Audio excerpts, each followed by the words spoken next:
Today, we're talking about how we can know immateriality does not exist. Now, this is one of the most important topics that we could discuss.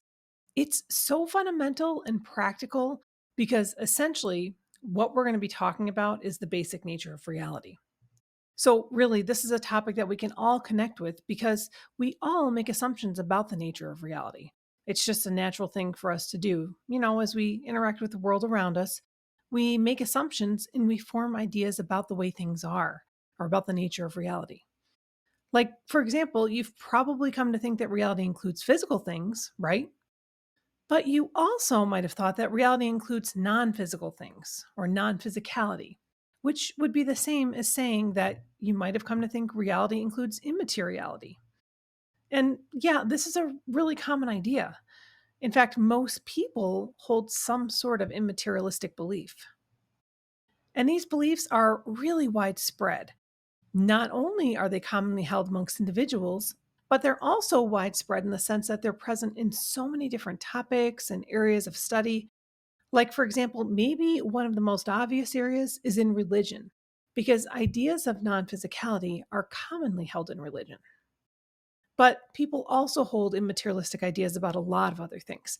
People have immaterialistic ideas about things like physics, medicine, consciousness, all sorts of things. You really can find these ideas being held in nearly every topic of study. But here's the thing: regardless of the topic, the way you view the nature of reality shapes every conclusion you reach.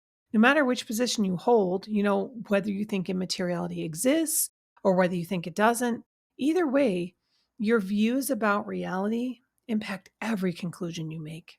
And when it comes down to it, either immateriality actually exists or it doesn't. And knowing whether or not it exists is a really big deal because a universe in which immateriality exists would be a completely different universe from one in which it doesn't. So, hopefully, from this, you can see that this isn't just some matter of speculative philosophy. It actually has a lot of practical importance. And we can know that because one of the ways of measuring the importance of something is by seeing how many things it impacts. And when it comes to the way in which we view reality, well, that literally impacts everything. All right, now that said, let's dive into this term immateriality and just really start to unpack it. All right, so as we look at this word immateriality, we see that it has two main parts. So it has this I am prefix and then materiality. Now, the function of this I am prefix is to negate whatever follows it. And you're probably already aware of that because this prefix is also used with many other words that you might be more familiar with. Like, for example, with the word impatient. Since that I am prefix just negates whatever follows it, well, then the term impatient means not patient. So then, here in this case, we can know that immateriality is the negation of materiality. So, immateriality is not materiality.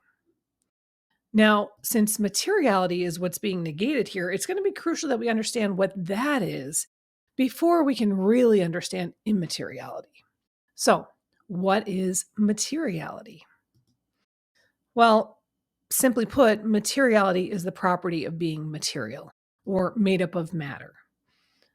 And the word matter can mean different things in different contexts. But in the context of what we're talking about here today, the word matter is equivalent to body. So, what does it mean to be body?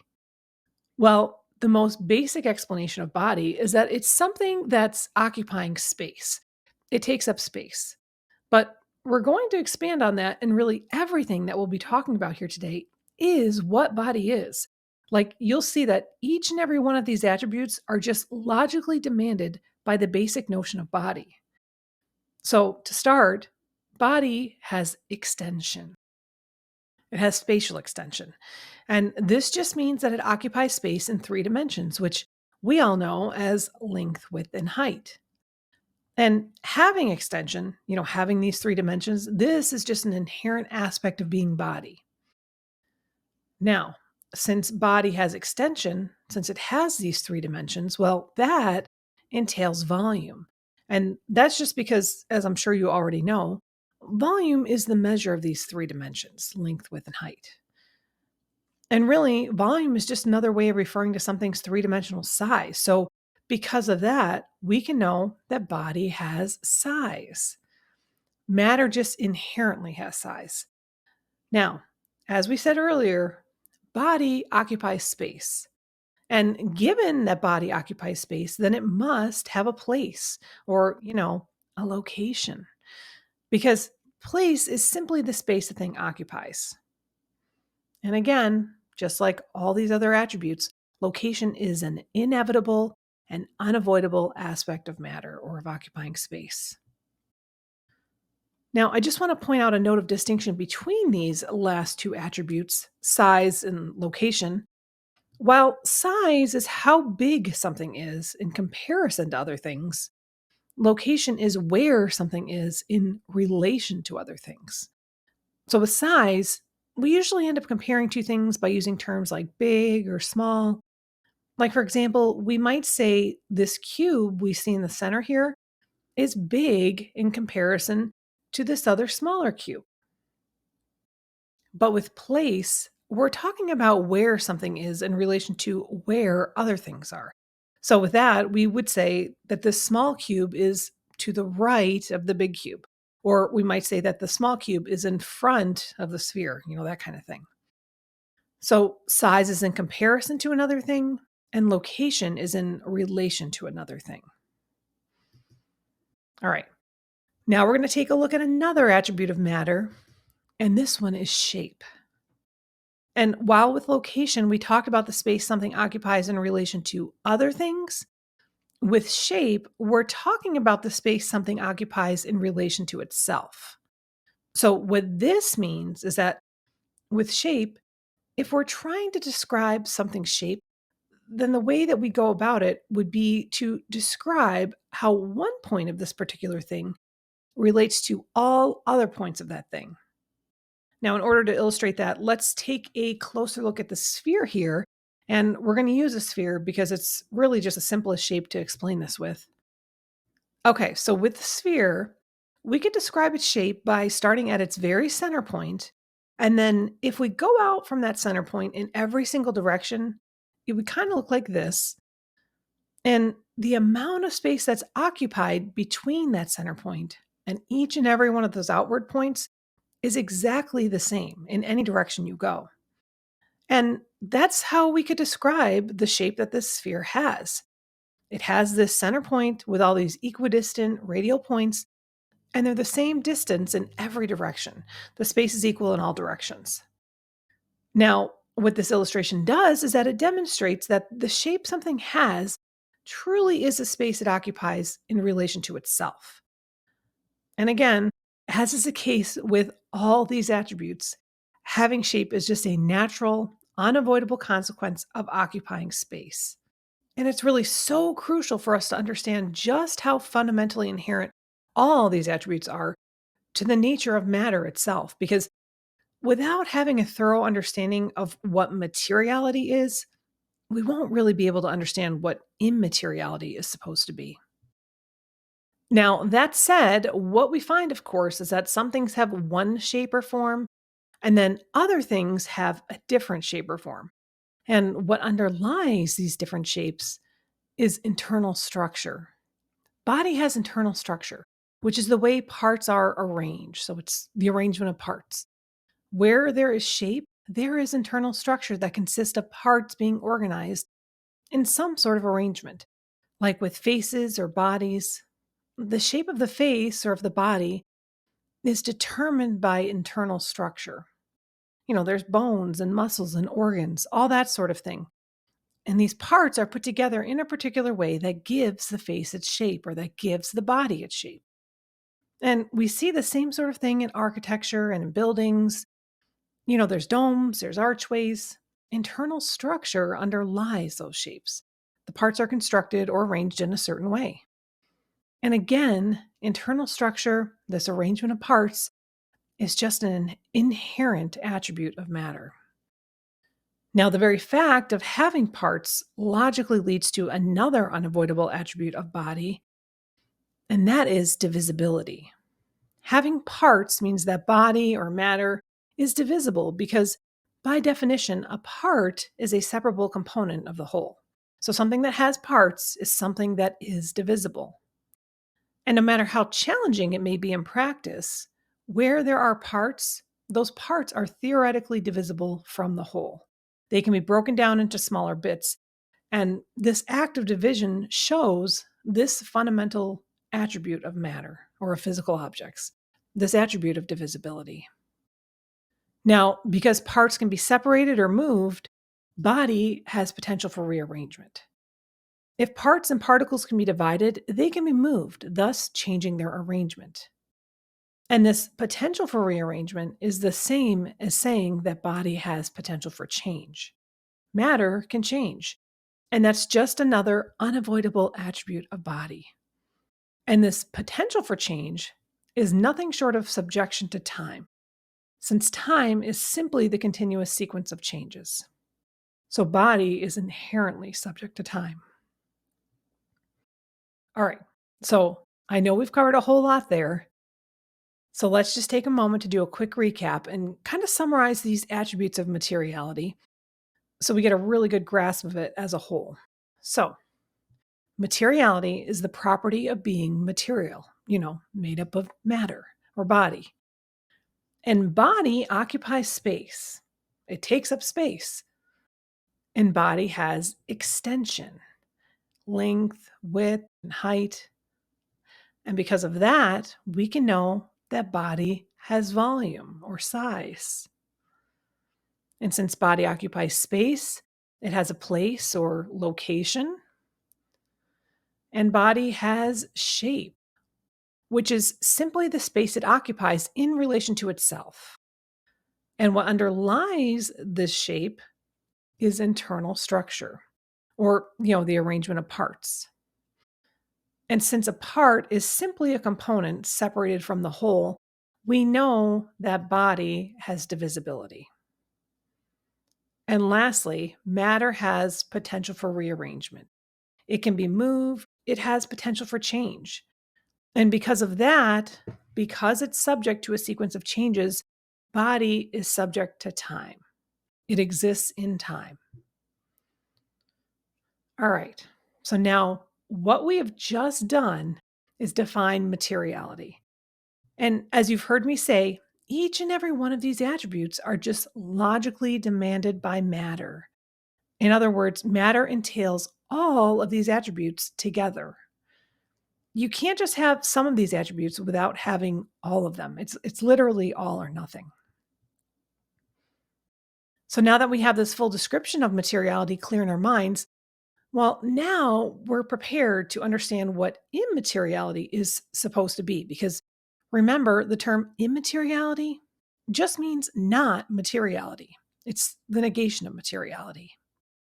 And since materiality is everything we see on the screen here, in order to understand immateriality, we have to negate everything we see here, each and every one of these attributes.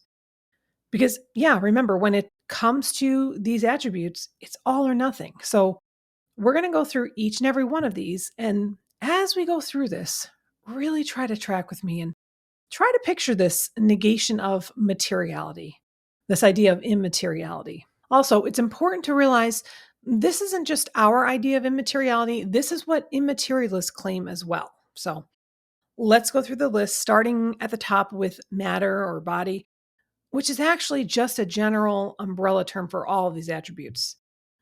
The term immateriality is negating the idea of having matter or of being body. So immateriality has no matter or no body. So the claim of immateriality is that it doesn't occupy any space. And exactly what that means will become more clear as we go through this list. Now, immateriality also has no extension. So this means it has no length, no width, no height.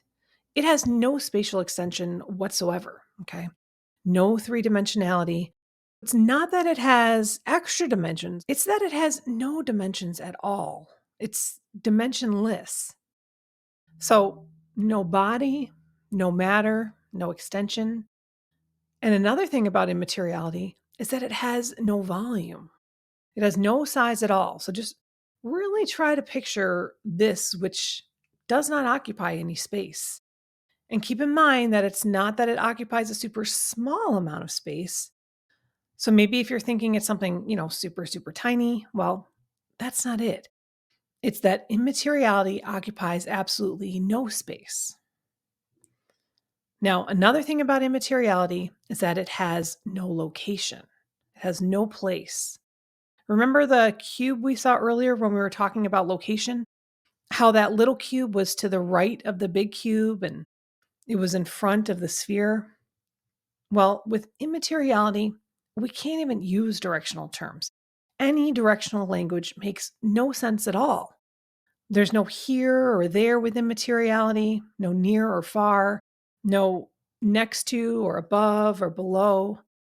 None of these terms. Immateriality is nowhere. It simply has no location.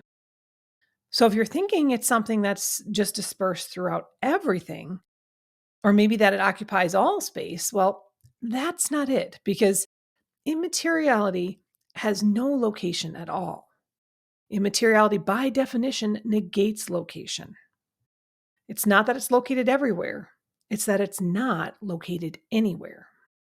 Immateriality is just simply nowhere. And then another thing about immateriality is that it has no shape. It's completely without shape. And previously, we saw that materiality has shape. It has edges and sides, it has texture, has curves and points, but immateriality has none of these. Okay. Are you trying to picture this? Maybe you're thinking of something, vague or indefinite, maybe like a misty vapor or something kind of wispy, but just keep in mind that's not it. Because any sort of shape is an attribute of materiality, even if it's a vague or indefinite shape. With immateriality, there's absolutely no shape whatsoever. It's totally shapeless. Okay, so immateriality is bodiless, extensionless, dimensionless, sizeless, locationless, shapeless, and it also has no internal structure. So it's structureless. It has no parts, so there's no arrangement of parts. So, how's this going for you? Are you really trying to imagine this? Are you imagining no structure, no parts to be arranged? Because this is what immateriality is said to be. Now, of course, since we're negating all of these attributes, immateriality also has no divisibility. There's no parts, so there's nothing to be divided. Immateriality can't be split up or torn up or broken into smaller bits. These are all actions that are dependent upon the existence of parts. Immateriality has no parts, so there's just no divisibility at all. And lastly, immateriality has no potential for rearrangement. With rearrangement, that's just changing things around, but with immateriality, there are no parts that are arranged to be rearranged. So there's no parts to change or alter. There's no potential for change. It's incapable of change, which is really just another way of saying there's no subjection to time because, again, time is the sequence of changes. So if there's no change, there's no subjection to time. There's no past, no present, no future within materiality, no passage of time whatsoever. So you still here with me? Are you still tracking? It's not that it's present in every moment of time or that it occupies all of time. It's that immateriality doesn't occupy any time at all. It's literally no when. Okay, so here we have this full description of immateriality. Now, before you watch this presentation, maybe you hadn't really been familiar with this term, immateriality, but whether you realize it or not, you're actually familiar with this concept, this idea of negating all these attributes. So I'm going to ask you a question to help kind of draw out what that concept is. And you'll really want to pay attention here. This is an interactive part of the presentation. So, just really think about this. Apart from this term immateriality, we're going to try to draw out another word that conveys this concept. So, what is this concept in question? Here's the question. What has no body, doesn't occupy any space, has no length, width, or height, has no size, is neither big nor small, isn't anywhere, doesn't have any shape, and isn't in any moment of time? What concept am I describing? Now, if you need a little more time to think about it, go ahead, just feel free to hit pause. Maybe a few words crossed your mind, but if you couldn't think of anything, no worries. That's really understandable because it actually isn't something.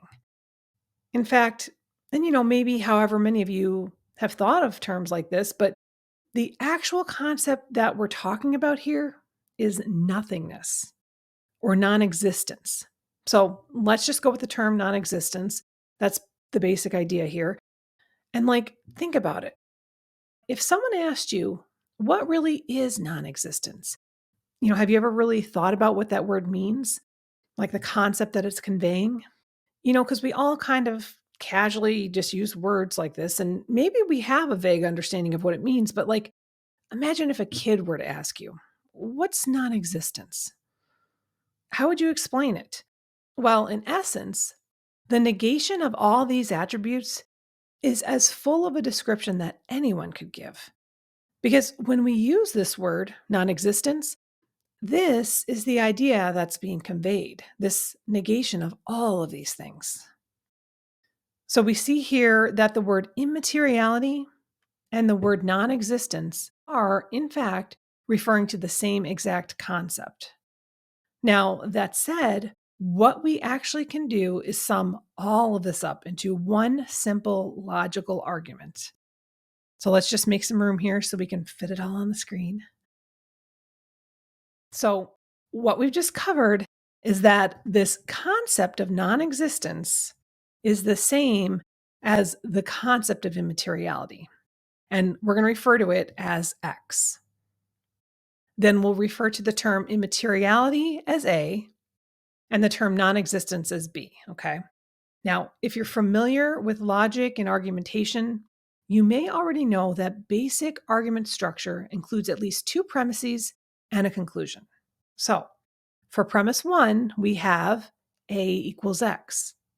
In other words, immateriality equals this whole list of negations. That's what we saw in the first part of the presentation. And then what we covered here in the last few minutes is premise two, B equals X. So non existence also equals this whole list of negations. And this unavoidably leads to the conclusion that A equals B. Or in other words, immateriality equals non existence. So now we have this entire presentation summed up into one indisputable argument. And how can we know that this argument is indisputable? Well, there's two conditions that need to be met in order for an argument to be considered indisputable or irrefutable. First, the argument has to have a valid structure, which means that the conclusion follows unavoidably from the premises. And the thing is, you can determine if an argument is valid just from the structure alone. So here in this case, without even knowing what the letters A or B or X represent, well, we can see that given A equals X and B equals X, well, then it's just simply unavoidable that A must equal B. And then the second condition that has to be met in order to have an irrefutable argument is that the premises have to be true. And that's actually what we've been covering in most of this presentation. The first whole section was about how premise one is true, how immateriality equals this list of negations. And then in the past several minutes, we've seen that premise two is true, that non existence also equals this list of negations. So, with this argument here on the screen, we can know that it meets both of these conditions. It has a valid structure and it has true premises. And what that means is that this is an irrefutable argument, which in the world of logic and argumentation is commonly known as a sound argument.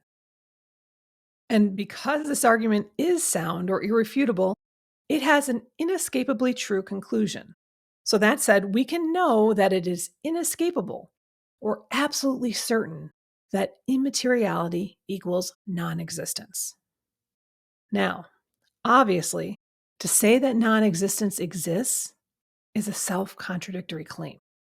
There's just no possibility of that being a true statement. It cannot logically be true.